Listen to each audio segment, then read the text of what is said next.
Live from the apocalypse, this is State of the Game. The best way to describe State of the Game, we are the feeling of almost fucking something up. We are the tension and the pressure of like, oh, I fucked this up. And then the release and the relief of like, oh, I actually didn't. I didn't. That is the experience. Best feeling in the world. That's the experience. But I am your host. All the weeks I am your host. A mensch and a munch. If you know, you know. I'm Dano. So my co-host, who is, everybody calls him the Shannon Sharp of the blogosphere, Take that podcast sphere. We're talking about K Diggy. Giving the hot takes. Welcome. Oof. We along the way we became this fancy interview show with legendary guests and shit. Oh man, I mean the last couple of weeks have just been phenomenal, man. And I was talking about, I was like, oh, this is what we did. We started this shit. We just grabbed a few albums and talked about them, and we're back. We're back. OG, stay the game. Yeah, OG shit. So for new listeners, new viewers, this is our comfort zone. We're bringing you back to it. Grown folks music is the title of this, the umbrella of this, and I'm all about timelines, right? I'm all about so there's more grown folks music in the hip hop space than there ever has been. Yeah. Why is that, Kay? Give me your thoughts. Well, I mean, hip hop is still relatively young genre of music in whole. So now we're seeing the, I don't want to say growth. I would just say the aging of rapping in a lot of ways. And it's interesting because music evolves. There's generations of music. So there's also genres of music evolve as well. And we're just seeing hip hop age, and we're seeing it evolve in terms of grown folk rap music. Yeah, no, like so if you were like, you got timelines, right? In 1985, what do you think the average age of the hip hop listener was? Wow. Right? The music form wasn't even around for that much before 85, right? So, but I would gear that the average age of the hip hop listener probably was older than it is now. Oh, I don't think so. I mean, because this was always something known as a young man's game. Rap is a young man's game, right? Okay. So the listenership for rap was always young, kids, primarily thought of as young men. But my theory is that there was always a giant female audience there that just never got acknowledged, that never got thought of. It was always there, There were certain artists. There were certain artists who were like, how were they popular? And they really just had a female audience. You see, you're right, because I'm thinking of hip hop in terms of like House Party, like the movie House Party. Yep. And like hip hop's genre, like its origination to me, from my perspective, was probably the party. Like, but House Party came out when I was a child. So maybe that's why I would say that's the angle that I'm looking at it from. But I would agree with you. Yeah. Yeah. So like when rock music starts in the 50s, right? Let's call it the 50s. The average rock and roll listener, age-wise, probably what? 17, 18, right? But by 1978, that average age has changed. Right? So that's what we're looking at in hip hop, right? In 85, the average age was very young. The people who listened to hip hop in '85 are still alive, some of them, and they need music. Yeah. They need Eight, so there's a 85, whole, like, they're so listening in 85, they're probably what, like early 50s, maybe late 40s. yep. So they have money, they have spending capital, right? They have a distinct taste. They're looking for music, um, not to turn up to, but to represent where they are in their maturation, you know. And so, yeah, you and so the life of an artist has changed, right? One of the albums we're going to talk about in Grown Folks Music is "The Mind of a Saint" by Skyzoo, right? Skyzoo is 40 years old. I think his first album is 2006. Okay. So he's running about 17 years, right? Now, compare and contrast. Little group you've heard of called Run DMC, right? Debut album in 1984. We're going to discard their 2001 album Crown Royal. That's not really part of a consecutive career, right? So, but I'll count their 1993 Down with the King as the last of their career, right?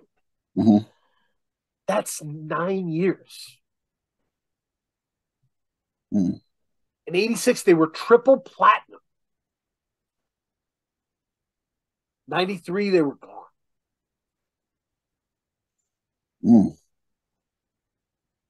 You know what I mean?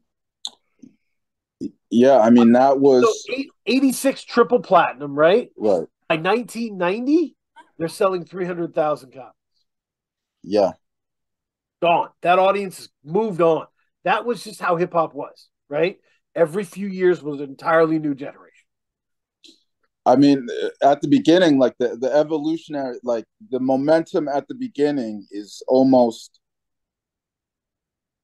I mean, I really don't think there's been another genre of music that's evolved so quickly as hip hop has in such short span of time.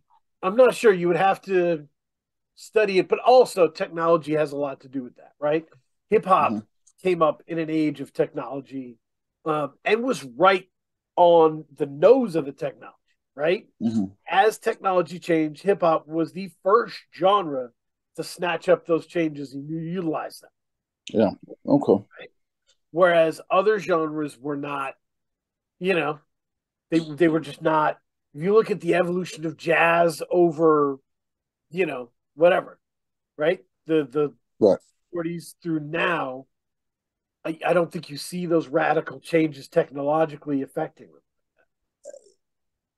Yeah, you're right. I mean, and the nature, I think the technology and the nature of sampling, in terms of, you have a fertile base to,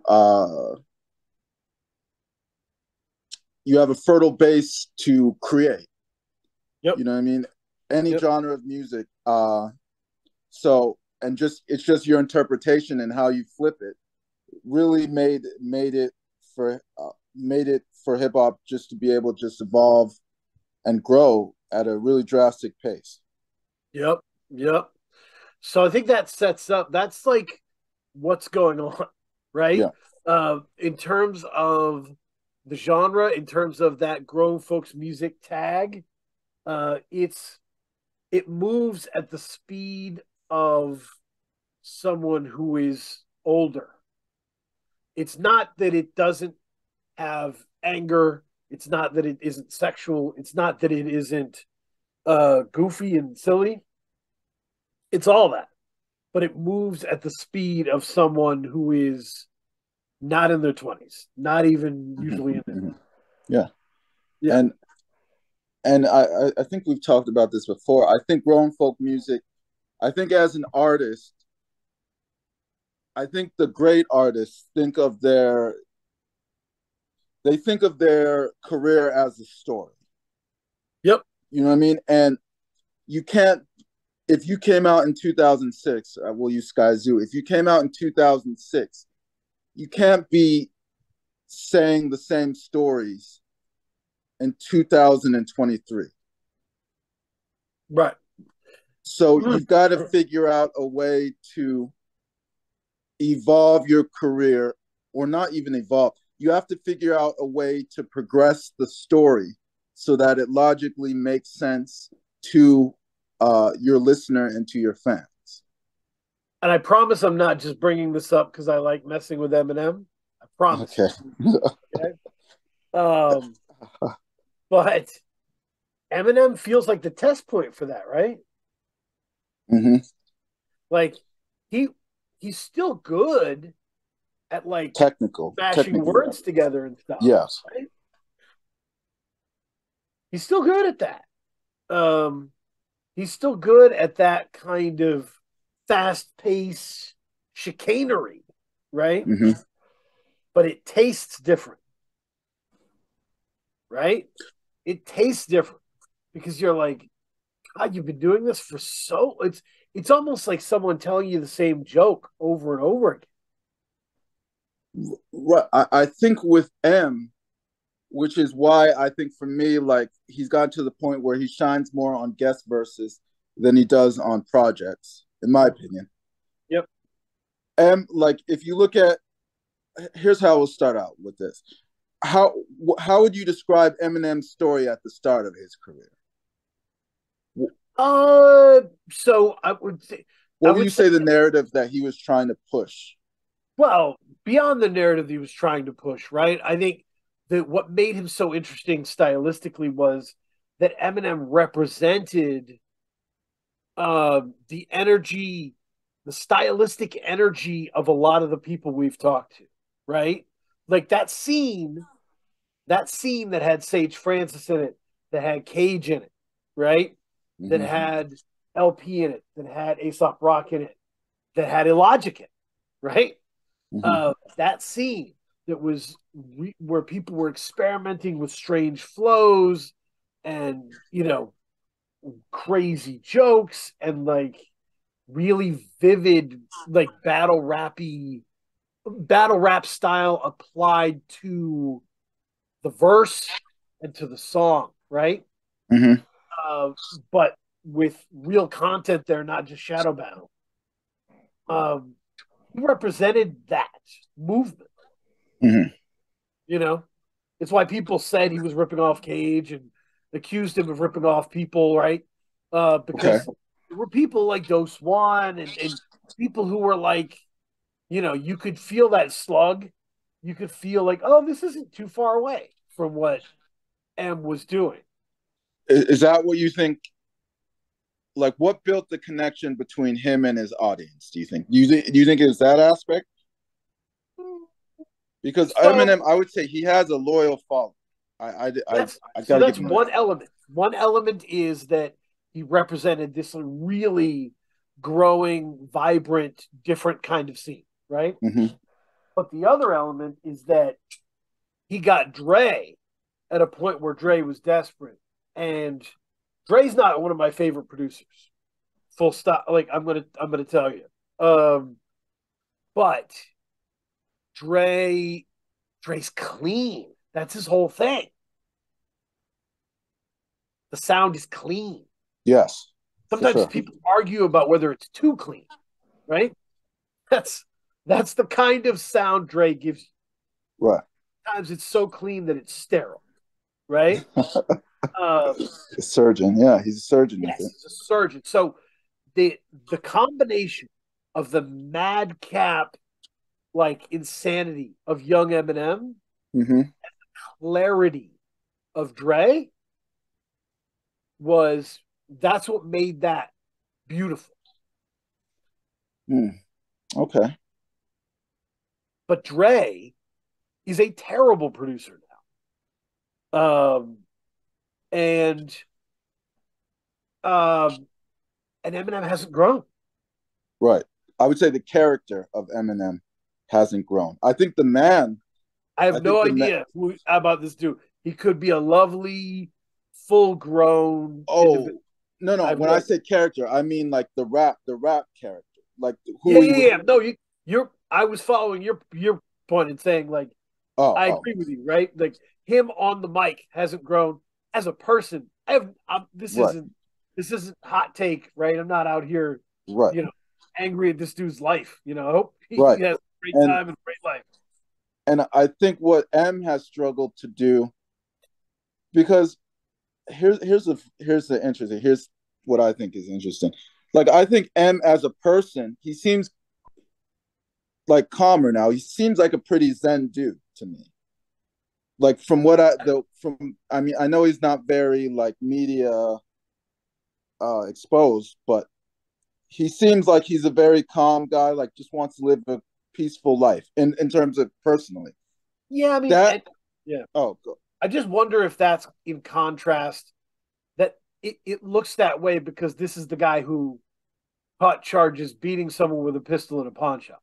You know, like this is a guy who was living a crazy life. Yes, Uh, right, and so now he looks zen because right. he used to be insane, you know? Yes.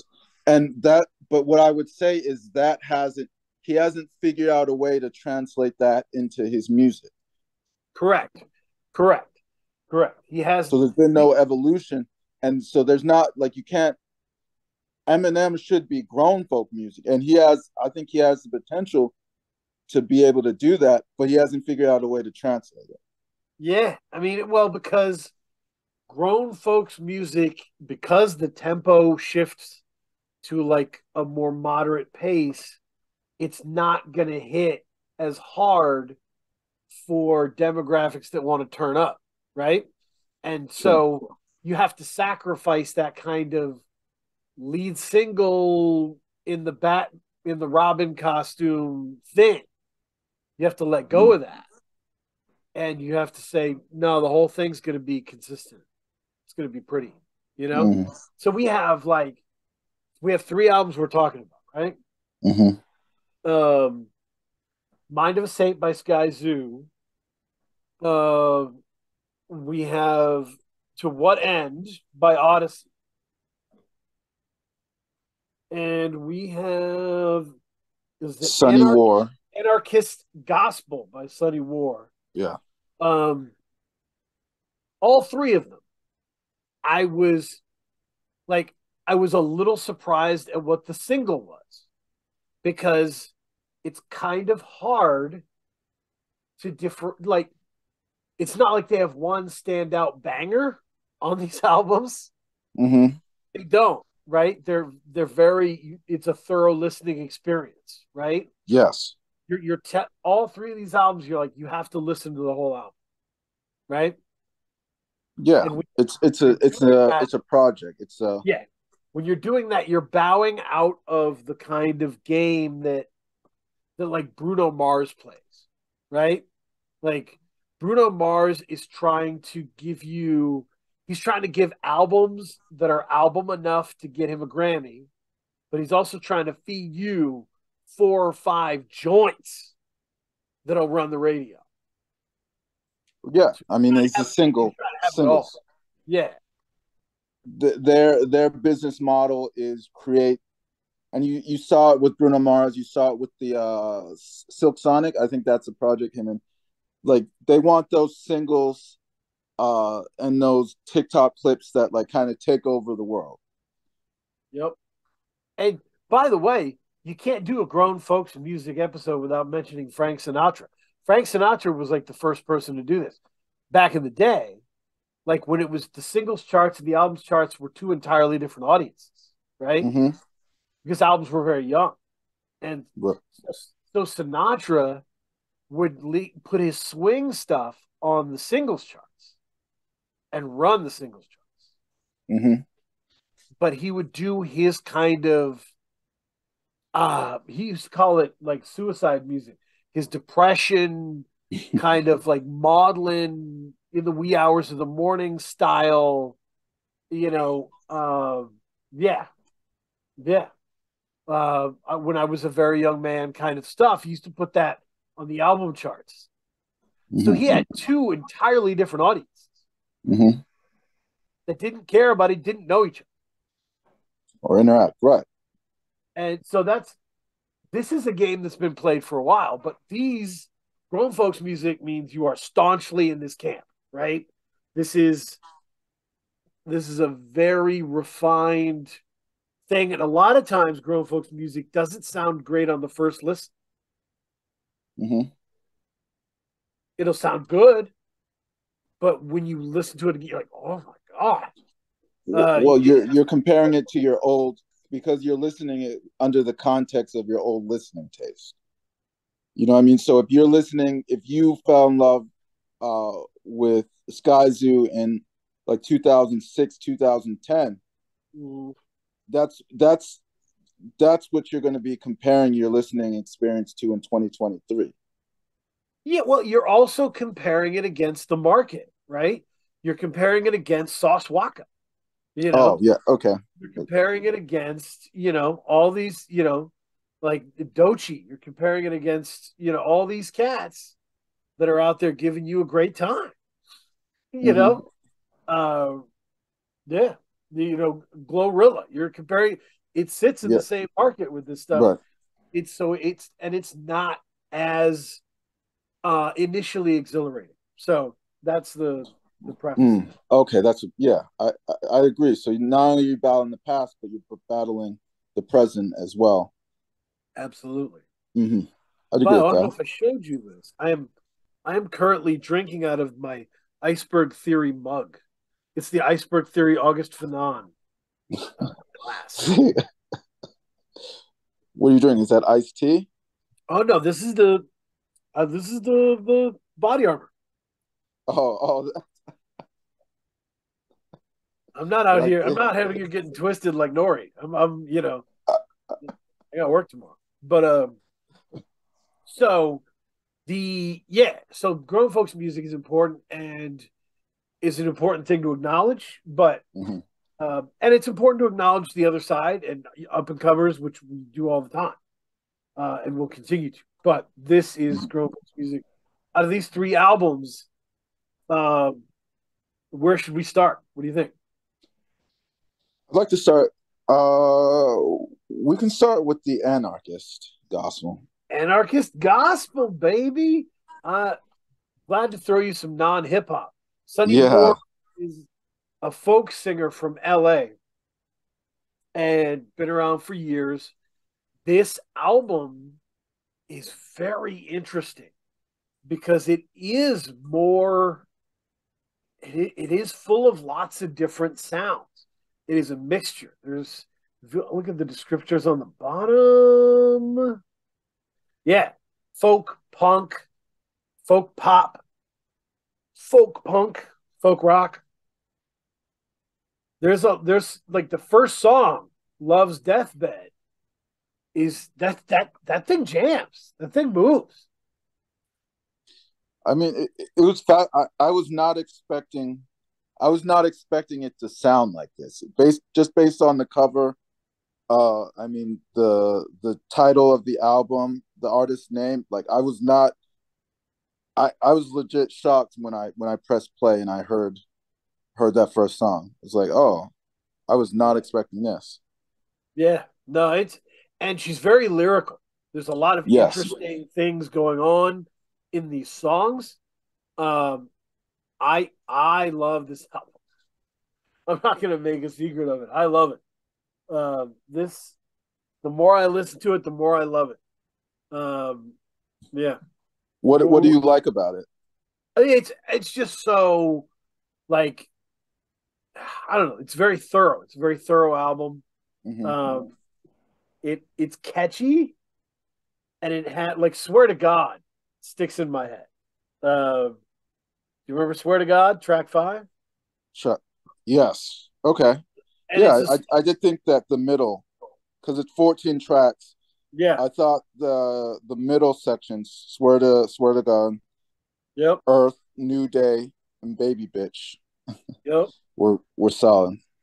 So Swear to God is a song created out of shit that like parents say to kids, um, when they're angry at them, you know. And it's just like, don't you be slamming doors like you pay bills in this house. Yes. Awesome, great, and but it's sung very beautifully, and music is very catchy. So you're Mhm. like humming to yourself these like parent to kid insults. It's very clever, man. There's a lot of clever songwriting as well as interesting things said. If that makes sense. Yeah, so I know you're very deep in the folk genre of music. How would you compare it to other folk projects that you've been hearing of recent? It's part of a group of folk, up and coming folk people that Mhm. are very, very new and very interested in evolving sounds, right? Evolving sound beds, incorporating other influences, and being super lyrical, you know? Uh, so that's, what's folk strips down the sound bed so that you're listening to the words, right? Like, there's a lot of rock bands where, like, you know, a lot of people don't really know what Anthrax are saying or Pantera are saying, Mhm. and it doesn't matter, right? Like a lot of how much I listen to a lot of rock music without thinking about what they're saying. Right. Folk is different. You don't listen to a James Taylor song and not know what he's saying, Mhm. right? Mm. Like the genre's built around that focus, and they're taking that focus back, and it's really interesting stuff. And Sunny War is dope. Sunny War is part of that situation. Did you know Baby Bitch is a cover? Oh, no, The Baby Bitch is a cover song. no, I did not know that. Yeah, no, it's off one of my favorite albums, Ween, Chocolate and Cheese. I saw Ween live. They played for like 3 hours, Oh, um, and their album Chocolate and Cheese is just great. It has like Spinal Meningitis Gonna Get You. It's great. And yeah, Baby Bitch is an amazing song. I've always loved it. I was very excited when I saw that as a cover. Um, yeah.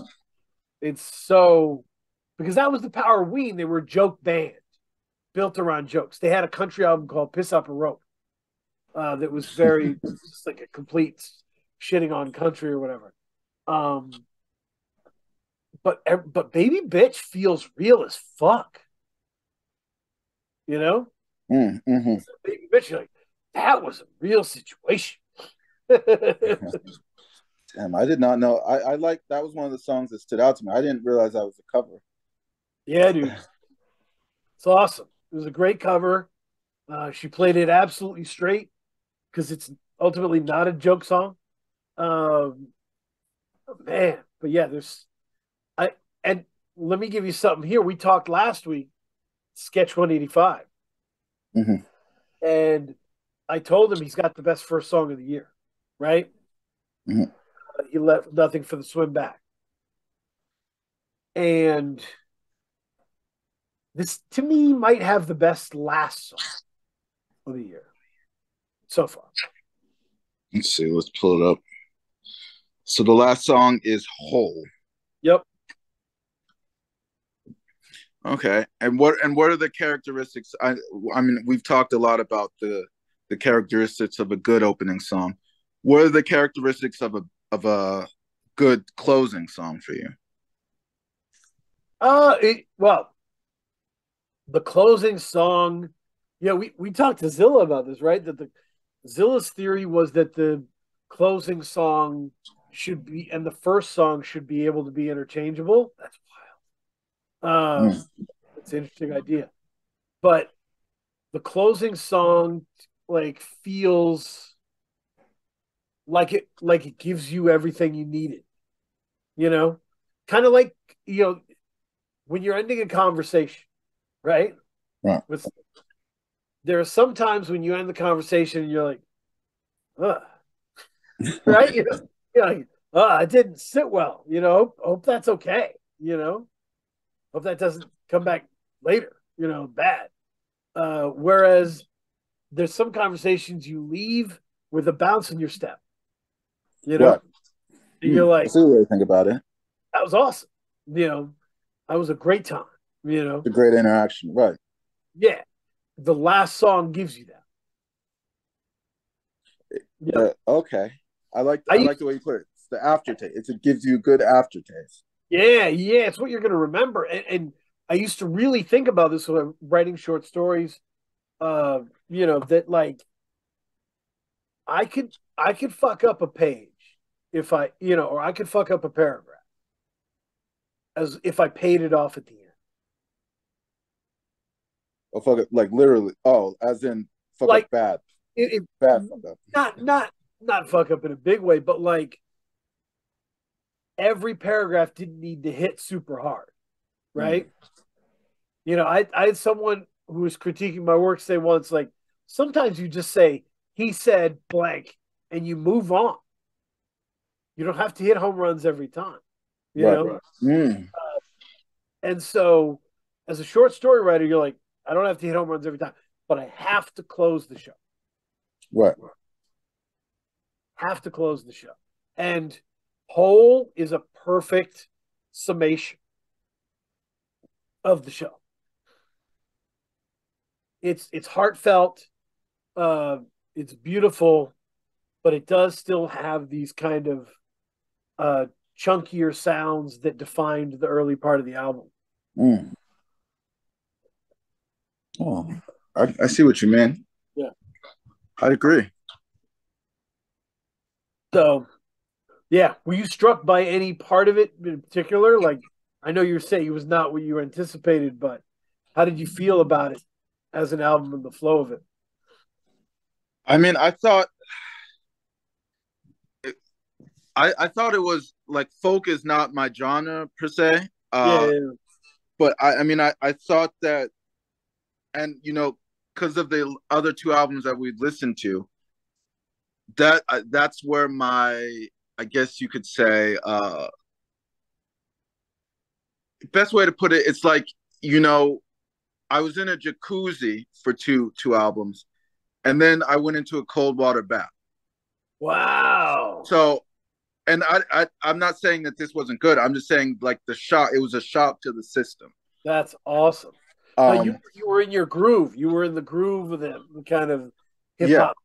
And then this was a whole different thing. Yeah, yeah, and I think I think it's good to have shocks to the system every once and then, because I won't deny, like I thought lyrically, I thought there were some good strong moments in terms of the pure lyrics. yep, Um, and it just felt, as I said, like I'd been in a jacuzzi, and it just felt like an ice water bath. Like, oh man, like I don't I it was difficult for me to process the whole thing. that's awesome. Yeah, no, I love it more every time I listen. And you mentioned the middle, which is delightful, Yeah, right? I Swear to thought it God, caught its stride. Like it started out, maybe like, you know, I was shocked at the beginning of it, and then near the middle I felt like I started to like, okay, like settle in a little bit more. yeah. I've grown to love the last four songs a lot, or five. Mm-hmm. Uh, my favorite song on this is "Hopeless." Hopeless Hopeless. is Okay. beautiful. Uh, and so "Hopeless" is like 5 minutes, right? Mm-hmm. Then the song after that, 3 minutes 23 seconds. Then "Test Dummy," awesome song, 2 minutes and 24 seconds, Mm-hmm. light song. Then the next Sweet Nothing is 7 minutes and 7 seconds. Mm. And it's such a daring like bit of work to go, 5 minutes, 2 minutes, 7 minutes, right? Right. Uh, it's so cool. Uh, yeah. Which the on her Bandcamp description it says, "I feel like there are two sides of me. One of them is very self-destructive, and the other's trying to work with that other half to keep things balanced." So That's a great. this album is like a discussion with herself to talk herself down, you know? And that would put the cover in the context, which I love the cover as Yep. well. Yep. Yeah. Anarchist gospel. It's a very fully realized album, right? Yeah. Whether you love it, whether you don't love it, it's a very fully realized vision. You know, Right. she saw this through. It means something. It means something specific. And if you see the cover, if you listen to the album, if you read the description, you'll know it. You know, uh, and it'll live with you in that space. Mm, absolutely. But and it was some reason, like, or no reason. Is it the second one? Uh, No reason. no, Yes. that's the single. That's the one she's performing on, like, the late shows and everything like that. Uh, I was surprised, but it is catchy. You know, uh, I feel like Love's Deathbed is more of a shock to the system. As you said, there's a lot going on. It's very kind of punk, and then No Reason is very smooth. You know, it's a very smooth, by contrast, catchy, melodic thing. Um, so it was interesting to hear that that was the first single. Mm, Yep. yeah, I'd agree. I said in general, uh, I thought it was a solid project. Yep. Is this something that makes you want to check other Sunny War stuff, or are you good? I mean, folk is not necessarily my cup of tea. Yep. But if I was in the folk, yeah, I would definitely check. I think she's got an interesting perspective. So Yep. Yeah. No, I'm into it. If there's one thing, like, she doesn't necessarily have like a world beating range vocally. Um, mhm, you know, but I think that is something you can absolutely do in folk music. yeah, Uh, which is story driven a lot of times. Uh, you know, yeah. So but I think everybody should check it out. Um, it's just a really cool album that doesn't really feel like a part of anything, any of the trends that people talk about. yeah, and Especially if you spend all day listening to rap music, this is a great break from that. exactly. And I think there is a utility to having those albums, like I said, that are cold water baths. You know what I mean? Yep. That are just a shock to the system. Because if you listen to the same thing or listen like the same genre all the time, like it just kind of desensitizes you in a way. So and you get used to the like with a jacuzzi, you get used to the temperature. Your body gets used to the temperature. So Yep. albums like this to me serve that purpose of shocking your system and then getting you engaged again. Your fingers start wrinkling up. Yeah, yeah, Yeah, yeah. About to fall asleep. You need to get out of that thing. yeah. Uh, so yeah, I'm with you. And everybody should definitely check it out. And yeah, I'd love to hear more, from her. I think it's a very cool record. It's my favorite, like, maybe my favorite non hip hop album so far in January that came out or whatever. Mm-hmm. So far, I don't know if it came out in January, February. Let's see. Came out. February 3rd, Yep, February 3rd. Never mind. So last yeah, week. so Yeah. far this year, my favorite non hip hop thing. Um, let's talk about The Mind of a Saint Yeah. for a second. Um, I'm a big Skyzoo fan. Yeah. Uh, and I'm a big fan of, because of that, like, I have a different version of what being a big fan means, right? Okay. Like, being a big fan of Skyzoo doesn't mean every time he drops, I go nuts, right? It means I hold him to a high standard. Mm-hmm. right? Skyzoo released an album last year that got a lot of love.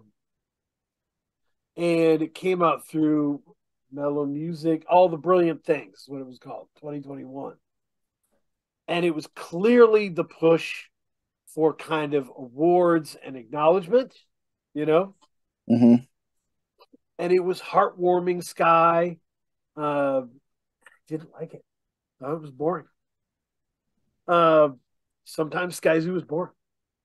And he doesn't. What was your first interaction with Skyzoo? What year? Good question. Because I know I was listening to him in 09. Was I listening to him in 06?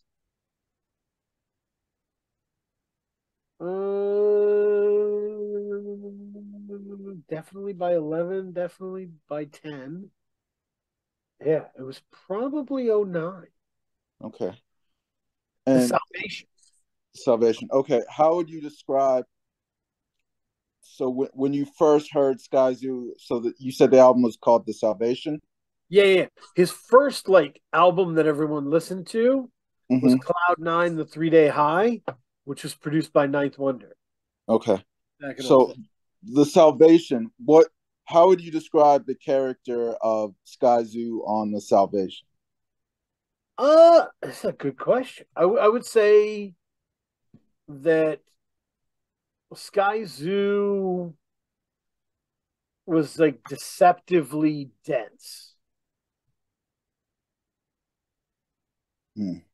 The Skyzoo lyricism to me was dense in a way people didn't fully like give him credit or think about. By the Mm-hmm. way, pull up The Salvation. It's an hour and 7 minutes long. It's got production by Ninth Wonder, Knots, Black Milk, Ill Mind, Just Blaze, Best Kept Secret. Jeez, me. He was on one. Wow.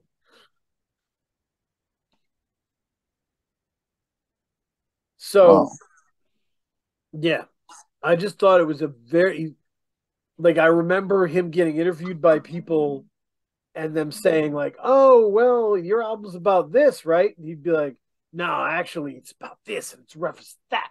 And it's, and, you know, he was, he just had all these references kind of stacking up on each other and intertwining in really interesting ways. He's a very thoughtful person, uh, but he comes off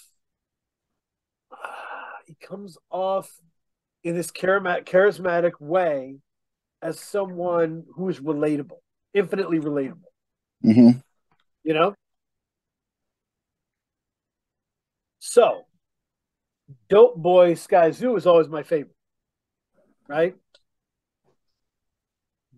Because the contrast is interesting.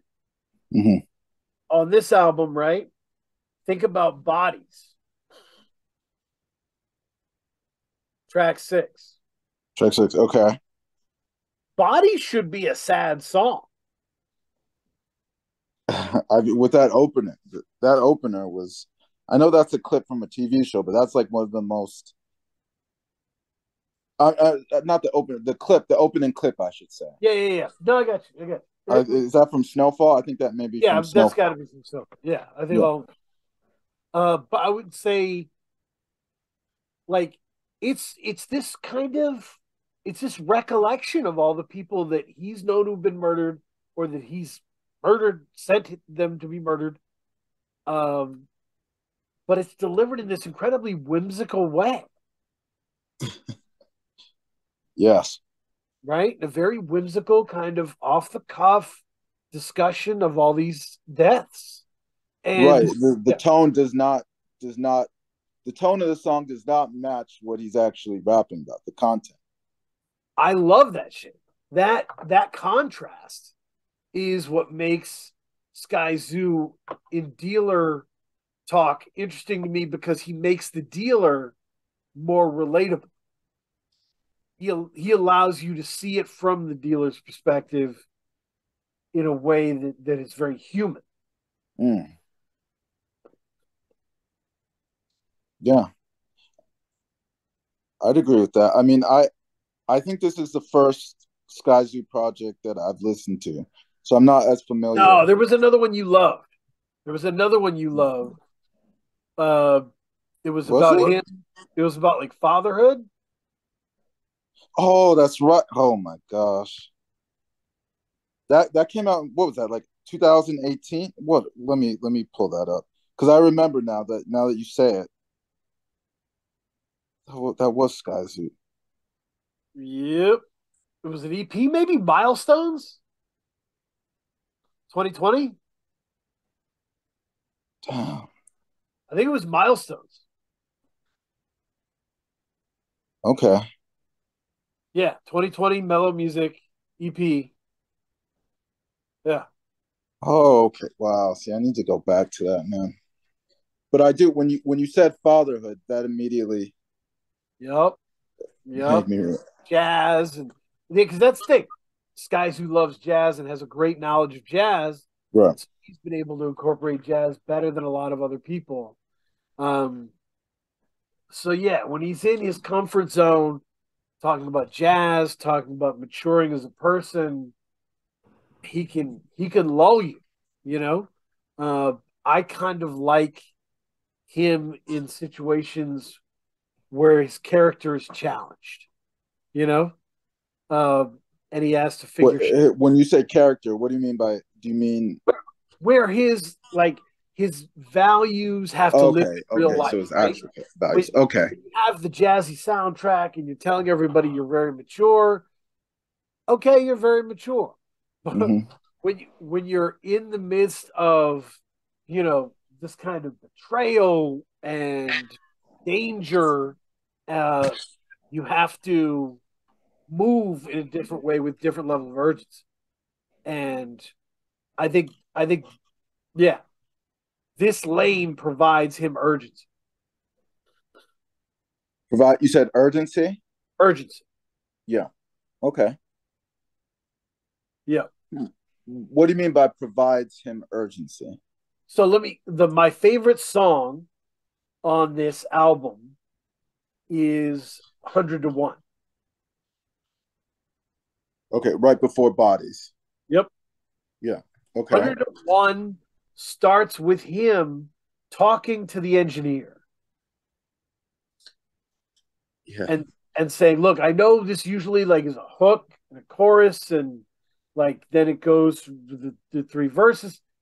Like I got a lot of shit to say. Can I Right. just I just want to go." And he just goes for like 6 minutes. Oh yeah. And it's absolutely a dizzying amount of information, like a flurry of information to take in. Um, it's overwhelming. It's overpowering. It mm-hmm. should work, right? It should be too much. Right. Uh, and I love it. I love that. I love when Sky pushes himself to that area. Yeah. And then Yeah, so you man. feel the character of whatever Franklin Saint, you can feel the character that is the main character of this album, like in a very frantic place, a very, trying to deal with life, trying to deal with all these loose ends. And, you know, that the mind of Skyzoo that already likes to layer densely is able to just orchestrate all those loose ends into this song. And it's beautiful. So how would you say Skyzoo has evolved as a lyricist from when you first heard him on Salvation? Um,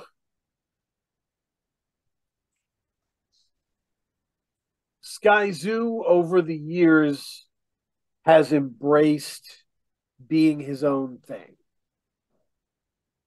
Mm-hmm. right?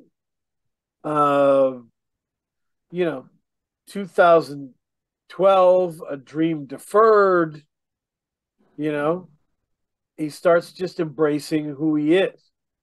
I like jazz. I like, you know, uh, yeah, I like jazz. I like poetry. I'm a very New York dude. Right. The album right after A Dream Deferred is Barrel Brothers with Torre. Um, so he embraced being where he has a song with Sean Price, and Guilty Simpson. Um, that was always my favorite thing about Skies, who was hard headed, tough guy MC, still loved it. Mm.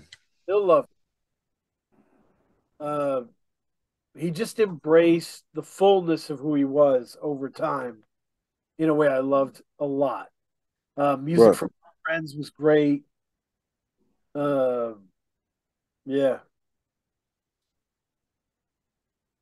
Yep. Okay. Yeah. The Easy Truth. I mean, he just, yeah. Over the years, he's embraced who he is. Um, and that's what I thought last year's album was a little bit of a step back. I thought he was putting that album as a way to, like, this is my push for the recognition for that jump to the next level, right?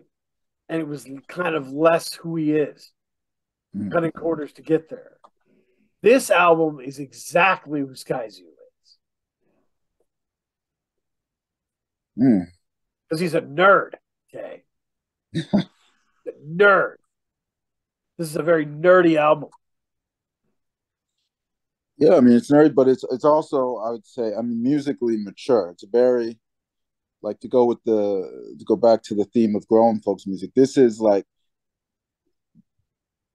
was something that you could play on like a Sunday. I always identify grown folks music with, could I play it on a Sunday afternoon? Yep. You know, Sunday music. Yep. Uh, Good so call. this is an album that you would play on a Sunday afternoon.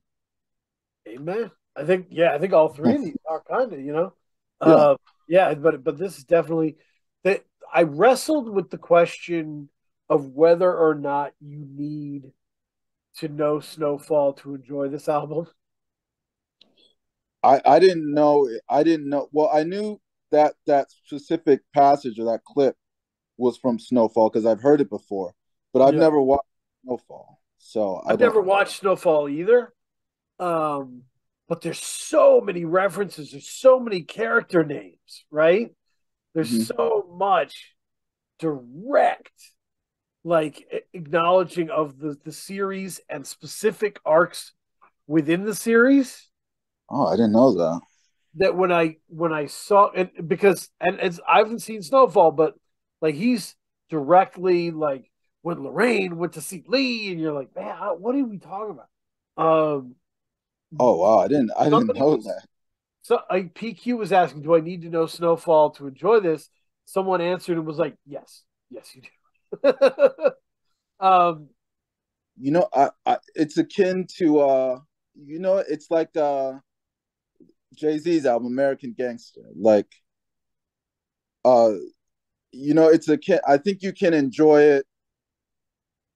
I mean, yes, it probably, like, if you've seen American Gangster, I think Jay-Z's album, like, it hits a little bit harder for sure, but you can still appreciate it on its own. I would say the same thing about this album. yeah, I mean, well, I think the American Gangster does a better job of like giving you a loose concept, Mm-hmm. right? That like you don't need to know if you don't, whatever. Loose concept albums versus tight concept albums is forever a debate, right? In Mm-hmm. the pantheon here, but I love, yeah, I love that he went all in and went crazy for it. How do you feel about the production? Beautiful production. I thought that that was. I mean, this was the first of the three. This was the first album I listened to, and I thought like I so it came out January 13th, so it did come out 2023. This was my favorite album of 2023 at one point. Ah, Yeah, and I listened to it. I listened to it back to back, and I rarely do that with albums because I just thought it was a great listening. It was a great listening. I thought Skyzoo. It's like you said. He's very engaging. yep. He's very charismatic on the mic, as well as he's wise. He's very wise, What? but it's like a wisdom that was earned. Yep. No, I'm pro Sky. The standouts who I think did the production on this, uh, I don't know. Part of me wonders if there isn't enough variance per song that it may be too consistent. Uh, Right. And that's yeah, why it'd be Sunday afternoon music to me. It's just that yeah. No, that's fair. That's you fair. can it's one of those albums where you can either choose to like engage with it or you can have it on in the background and it still serves its purpose. Yep. And when I say engage with it, as in like, sit and really listen actively to what he's saying Yeah. and to It, the lyrics.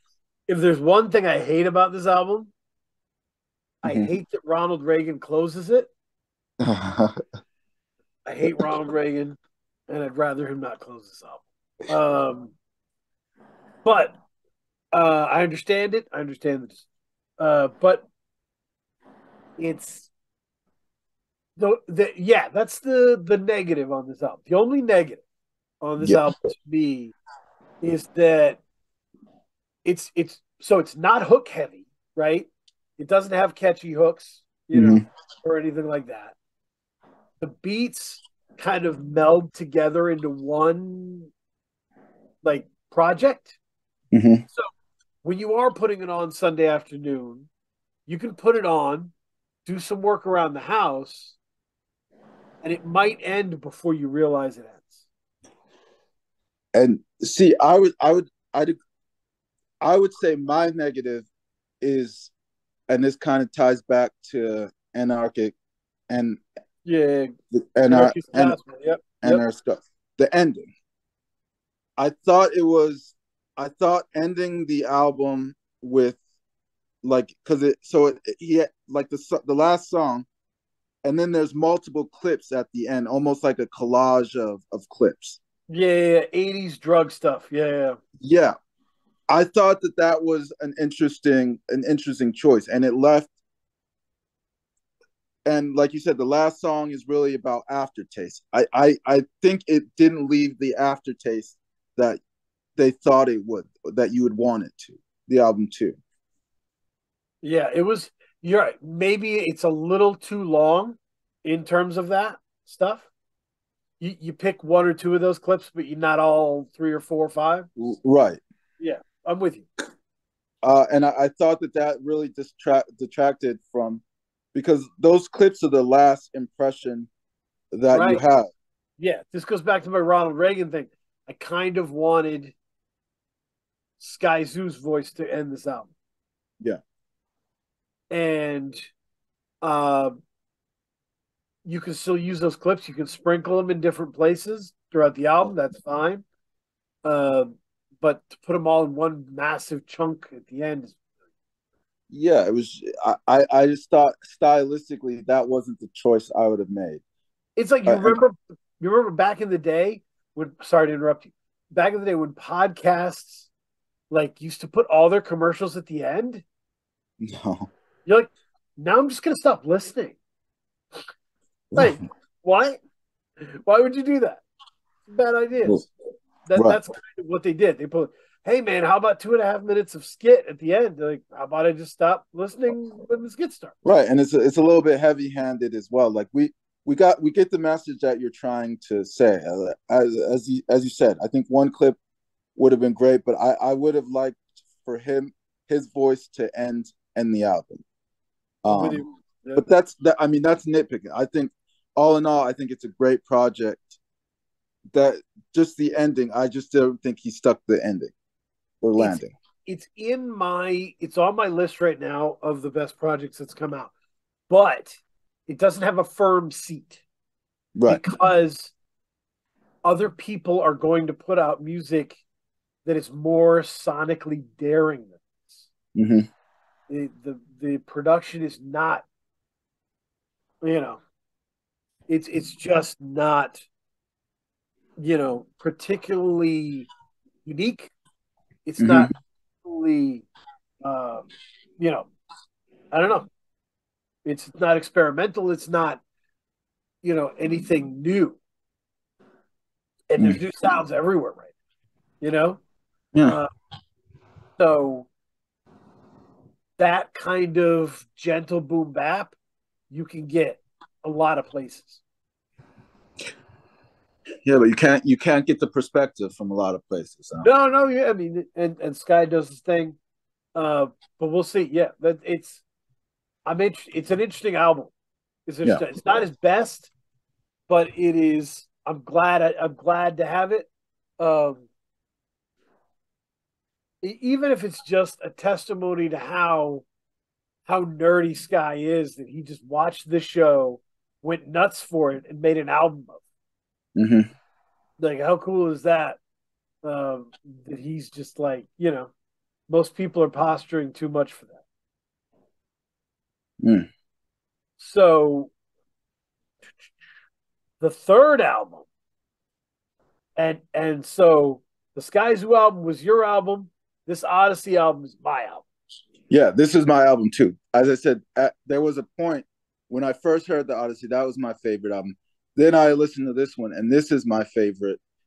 This is my favorite album to come out this year. There are people on Twitter who say that Oddisee is the greatest DC rapper of all time. DC as District of Columbia. Yep, Washington Isn't D.C. Skyzoo's from No, DC too, Skyzoo's right? New York. Skyzoo's New Oh, he's York. from New York. Oh, Yeah. damn, that's just Yeah. But they put him over Wale, um, which is pretty wild. But yeah, so and this Oddisee is not a newcomer, man. Like his first studio album was 2008. okay. You know, singles out 2006. You know, um, yeah, just yeah. Important guest features back to 0402. He's been out there, and he's always like, I think is the Rock. What is the one everybody likes? Rock Creek, something like that. But the whole thing about Oddisee is that he's always been really old. Rock Creek Park is the name of the album. A lot of people Okay. love 2011. Um, he's always been a fantastic producer, a fantastic producer. Yes. Yes. Me and Derek have conversations all the time about Oddisee and about it's like, is Oddisee brilliant or is he boring? What is he? Right? His musical aesthetic, like his production aesthetic, is really in line with mine. So that's why I really connect with his music in terms of the production. I knew you were going to get this album. Yeah. But Oddisee is just a very regular dude. Like, there's Mm-hmm. no flash and panache, right? There's not an inch of Cameron in Oddisee. Mm-hmm. No. Just, if there's like live videos of him doing this album, he's just in like a green hoodie, you know. Yeah. He's a very there's no flash and panache going on, no swag. No. Um, but holy crap, this is definitely a contender for my album. Yes. Agreed. Definitely. And that was off of I got maybe 2 or 3 songs in, and I was like, okay, this is 2 or 3 songs in. I knew that this was my cup of tea. And it's kind of a beautiful opposite to Sketch 185. He left nothing Mm. but that, right? And you mean in terms of production? Everything, Yeah, everything, right? The Sketch 185 ambush kind of, overload you stuff. right. Uh, he does the opposite, where he's very conversational, right? Yeah. And like somebody said, this is when I first started thinking about To What End as one of the best, or maybe the best album of the year. This guy said, "There's so little swearing in this album. I love that I can listen to this in the car with my family." Oh, see, I didn't even know. I didn't even notice that. I mean, There's that's how so good it is. there's so little swearing. I can put this on in the car. Anybody's in the car, it doesn't matter. And it's beautiful. It's like textured lyrically and sonically. And I don't have to, cup anybody's you know? Like everything can just ride, because he's like, it's just a very refined experience. Well, yeah, I would agree with that. I didn't realize. I mean, that's how good. Because usually, if an album, if a rapper is trying to rap clean on an album, that you notice that immediately. Right. But I didn't even notice that. But now that you mentioned it, I see what you're saying. And to me, this album, To What End, the reason it's so important is it is a culmination of skills album, right? Everything that he learned over all those years has come together in this album, right? Mm-hmm. Look at the credits on the Bandcamp.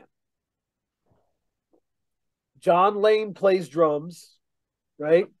Oliver St. Louis and St. Ezekiel on guitar, Mm-hmm. Ralph Steele on keys, Dennis Turner on bass, and a 4-person string section. It's gore. I mean, he's just gorgeous. I mean, I for me, my revelation in Odyssey was going back to Bushido. And when did Bushido come out? April Oh, 2nd, 2021. He yeah, had yeah, the yeah, song on there, You to Me, yeah, yeah. which was one of my favorite songs of the year. Uh, and that's kind of what opened in terms of his production and his arrangement Mm. uh of the song really stood out to me. And I think Yep. that's why I really connected with To What End, because I felt like it was an extension. This album was kind of an extension of that song. Yeah. No, it's an album that surprises me every time, because it has these, man, all these songs mean something, right? Many hats means something, right? Mm-hmm. Um, ooh, and then is that How Far? It's very political, man, and very thoughtful. Uh, yeah, I mean, all of these songs are about things, you know. Uh, Yeah. there's no wasted bars here. No. A I lot mean, of work to do. Oh my god. yeah, I mean, I think in terms of him rapping, his rapping is great. The production is great, but for me, the guest appearances, this like if you look at the features that he has on the album, this is one of the most diverse featured albums that we've had in a long time. Yeah. Bilal, Fonte, Freeway. Yeah. Just oof, beautiful. And it's all like, when we say he did a great job producing this album, Yeah. we mean in that Quincy Jones sense, right? Mm-hmm. Like, I'd we're not agree. Yeah. talking you know, sampling and tying it together. We're talking about a band, you know, Right. he was arranging and guests that he was placing, right? Oh, And if you want to know what I'm talking about, if I were to give one example of when I first was like, wow, this isn't pretty, this is like beautiful, it's different. mm-hmm. And the end of Already Knew, right? There's like maybe it's like 45 seconds or a minute left in the song. There's Okay. this crazy string solo Yeah. violin that just goes off. Uh, and I was like, wow, this is beautiful. It's gorgeous. It's like very ornate production. And you're not really getting that. I mean, because hip hop is so sample based. Yep. You don't get a lot of that ornate production like this. It's a lot of work, man. It's a lot of It work to get an is. entire band together. Yeah. And there have been people who've done it, but the problem is once you get the entire band together, you have to know what to do with them, Yeah. right? And he knows what to do with everybody. Yeah. And He knows. I think that the aha moment for me, the tiny is ghetto to meadow. Yeah, yeah. And like I was looking at the track listing and I saw Freeway, and I was like, okay, so typically, when you hear a Freeway song, it goes in a certain direction. And when I heard Freeway on Ghetto to Meadow, I was like, this is special what he's done, what he's gotten out of Freeway. And not a lot of I don't think a lot of producers could get Freeway to rap the way that he's rapping on this song in this album. No, no. I mean, it's beautiful, and the rapping is amazing. It's top notch. The standout lines all through it. Yeah. Uh, they that everybody should check out, and it's funky. There's a lot of good funk going on, right? Yeah. But man, Bogard number 14, that shit is hard. Mm-hmm. Like in With another no that hands, Nucci. yeah. In Nucci. another Nucci. person's Yeah. hands, that's a trap song, dude. Like that shit goes hard. Um, this album covers a lot of ground in terms of the size. Yeah. You know, And yeah, it's how long is it? It's 51. What is it? 51 minutes, 52 minutes, just under an hour. Yeah. that makes sense. That makes sense. But it's, as I say, I think it's the perfect. This is like the perfect Sunday afternoon album for me. Oh, and you know what is an element of that? This is interesting. Look at this. So comparing and contrasting, right? The other two songs, the Sunny War album has a 7-minute song. The Mind of Franklin Saint has a song over 6 minutes. Even though this is 51 minutes, to what end? What is the longest song? We're looking at choice. Is it choice? Well, the start of something is 3:42. It's 3 minutes and 42 seconds. Choices is 3 minutes and 42 seconds. More to go is 3 minutes and 44 seconds. Already Knew is 402. Already. Yeah, I missed that one. Already Knew was 4 minutes and 2 seconds. Yeah. So that the longest song here is 4 minutes, right? We've got a 1:59 song. We've got a 2 minute 41 song. Mm-hmm. We've got 3 minute songs here for the most part, right? Right. So we never overstay in one sound. Does that make sense? Mm-hmm. We're always kind of heading into a new sound that's interesting and slightly different, uh, and grows. And these songs have kind of like intros and outros, and breaks in between their their songs. Yeah, I mean, Not right? These are songs. and the fact that he handled the production for the whole thing, Oh yeah, I mean, is just Odyssey. I mean, this is a legit talent. This is an incredible talent. Um, and if Odyssey's ever had one fault, it's that he was too normal, right? Was it the same joke I made at Stick Figure? That he just like he didn't have a hook, you know? His hook was that he was a normal guy. Um, and we laughed about it. And he released an album named Pookie that's one of the best albums of the year as well. Um, but I think that I mean, being normal is, and maybe you'll disagree with me on this. I think being normal, that's a key factor in grown folks music. oh yeah. Oh, it's key. Basically just and being normal, we have to define normal, right? Because normal has a lot of negative connotations, right? Um, normal be like being at your baseline, whoever, Yes, right? Being at your base, baseline. conducting yourself, right? Uh, yeah. So usually when you're making grown folks music, you're not searching for yourself. You found yourself. Right, You know, right? right.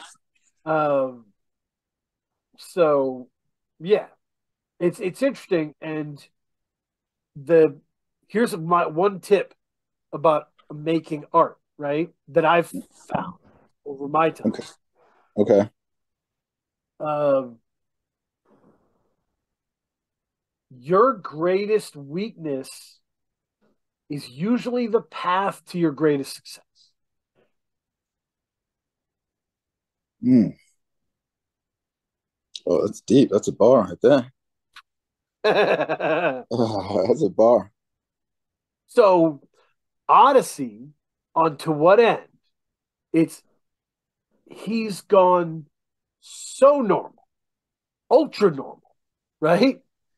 That he's folded in all these beautiful grown folk sounds, right? Funk, uh, you know, jazzy sounds, uh, just kind of, yeah. I mean, Bilal's on it. You got it. I mean, it makes sense. Yeah, Um, good to hear so, Bilal. I haven't heard him in a minute. It's great to hear his voice. right?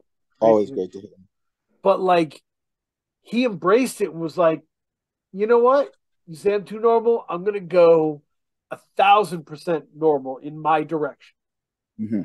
And when you are all of yourself in a well crafted way, in an incredibly well executed way, you've really hit something, you know. Mm-hmm. And people will say, "Oh shit, that's dope!" Like it because it's not boring anymore. It gives so much of something other people aren't doing that it's valuable. Right. I mean, I would equate growth with self awareness, and I think, Right.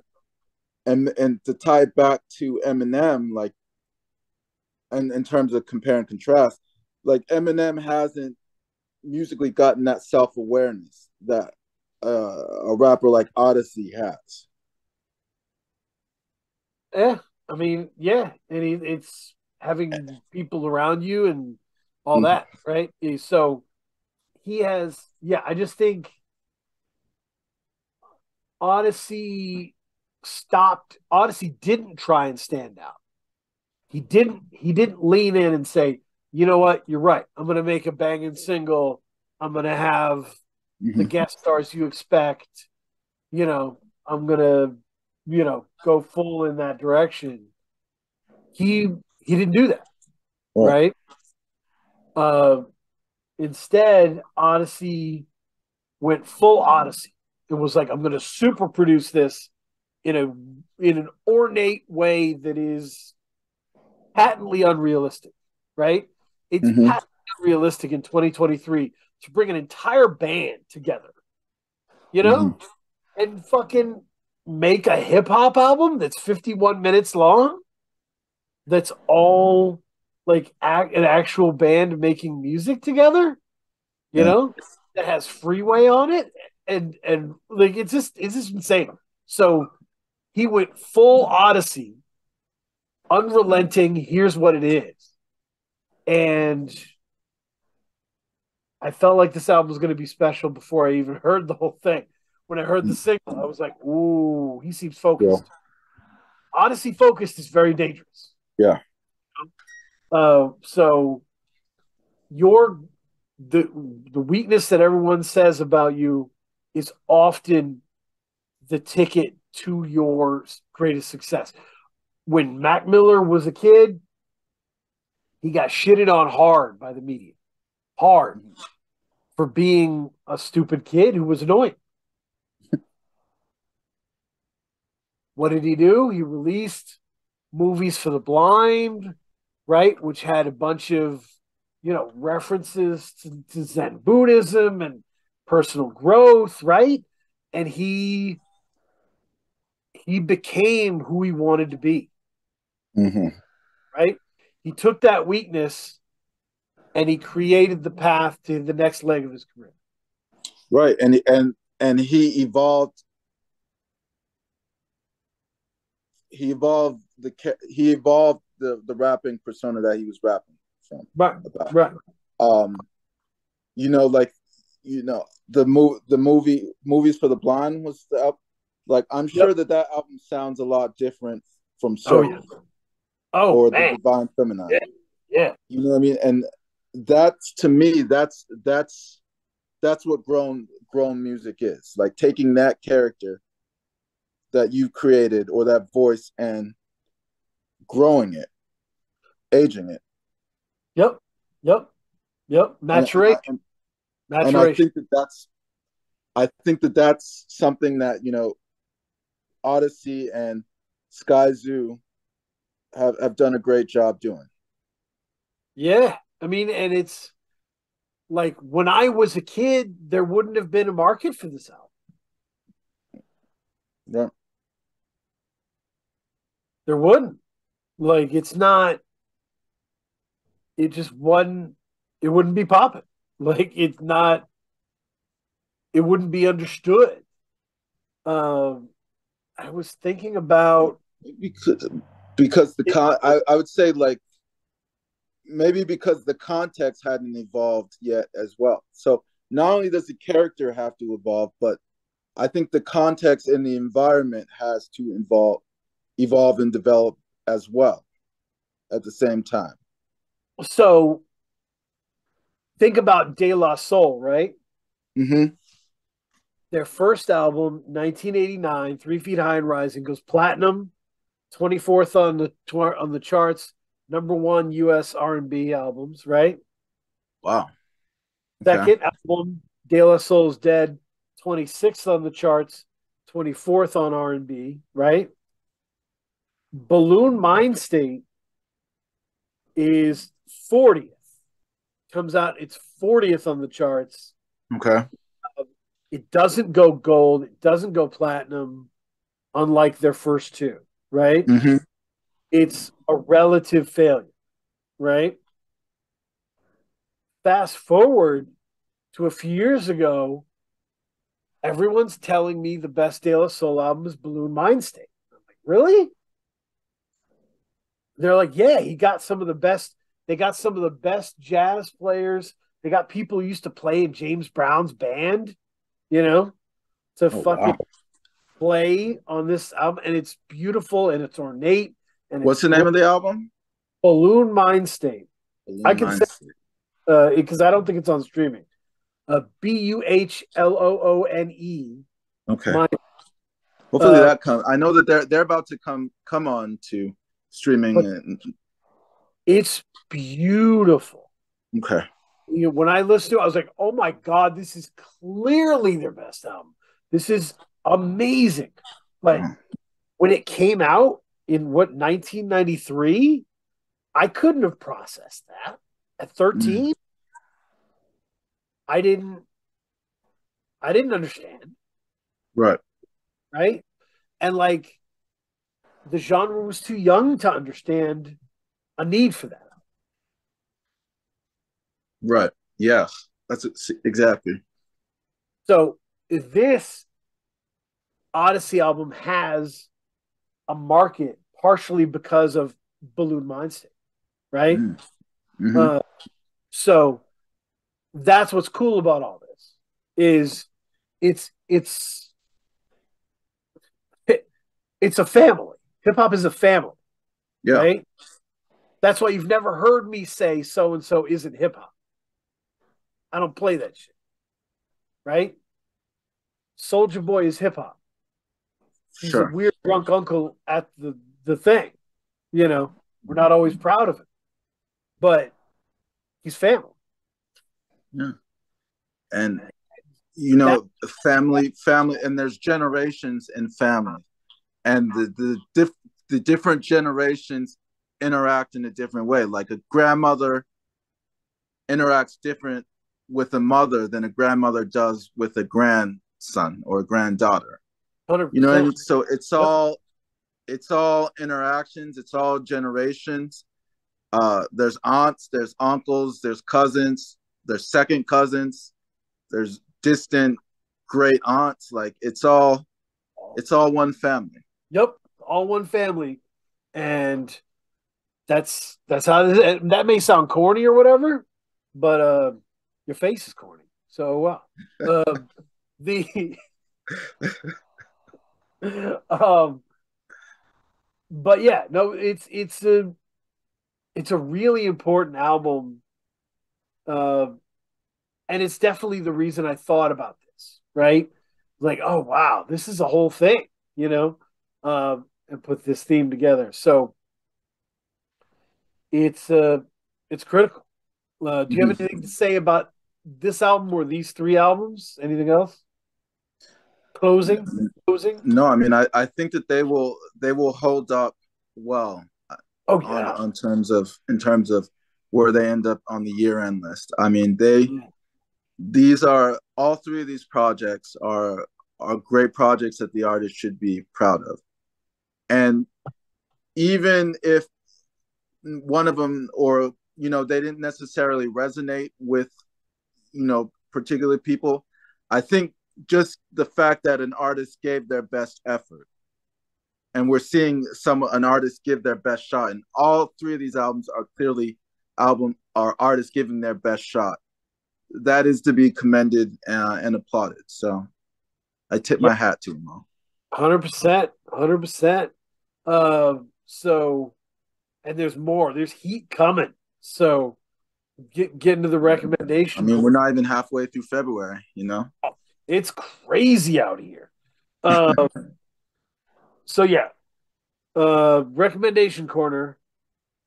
We are recording this 2 days before the release of Girl in the Half Pearl Mm, by Live.E. Goes by Live. okay. Um, Girl and in the Half Pearl. Isn't there a painting, Girl in the Pearl, with the maybe, pearl? Okay. but Oh. uh, Live had uh, one of my absolute favorite albums of recent years in 2020 with Couldn't Wait to Tell You. Uh, that was just unbelievable. Um, I was nuts for it, and she really has the potential to be the kind of Erica Badu of this generation. Okay. Incredibly creative person. So that album's 17 songs long. Uh, you know, three of them have been released for listening at this point. To the Erica Badu of this generation. I mean, it's a really big label to put on someone. And yes, and we'll see if that was an overreaction or if she can sustain that because that album is beautiful and perfect and bananas. Hmm. Couldn't wait to tell you. And then there was a couldn't wait to tell you plus. There was kind of a bonus edition that was wonderful as well. So I just yeah, I think this is incredible talent. Um, So keep it in mind. Uh, yeah. I am doing something. If you enjoy this state of the game, feel free to do it with me. I'm digging into my blind spots. Two of them notably being Shabazz Palaces and Rob Sonic. Shabazz Okay. Palaces is Ish from Diggable Planets,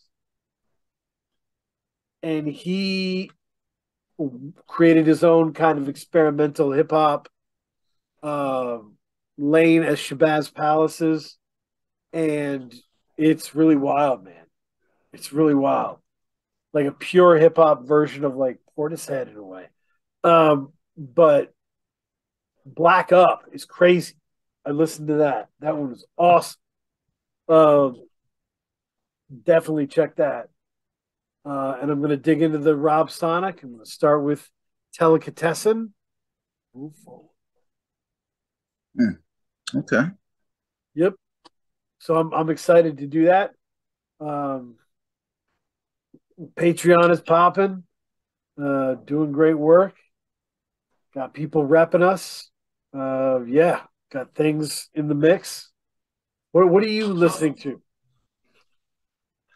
I think the project that really stood out to me over the last couple of weeks has been the Shook World Oh, mixtape hosted by Alders King Ultra Vision. gang, King Vision Ultra, yeah. Yeah, and I think for me it feels like an embodiment of New York. Yeah.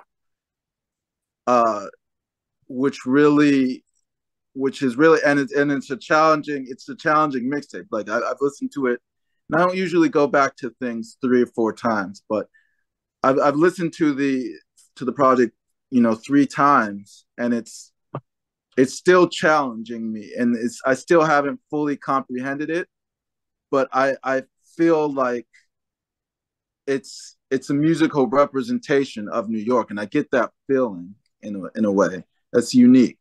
Oh man, and you've got to hear because I'm a Patreon subscriber. I get the episodes early, but when this comes out, it'll already be up.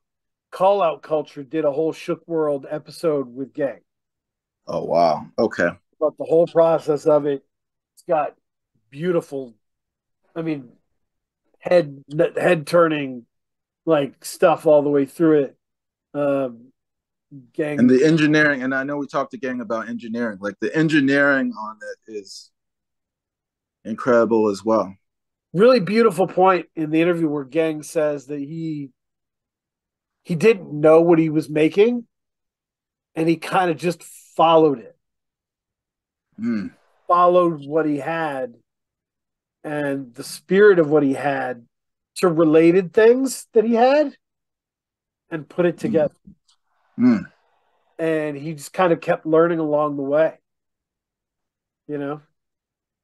It's Different people beautiful. stepped in and were like, I'll give you this or you should do this. And he was like, oh, that's. And just not like a game plan that was perfectly carried out, but someone on a journey. Right. That's that album, or mixtape, whatever. Uh, but yeah, no, it's that's awesome. I'm glad you're connecting to it. Yeah. I gotta go back to that.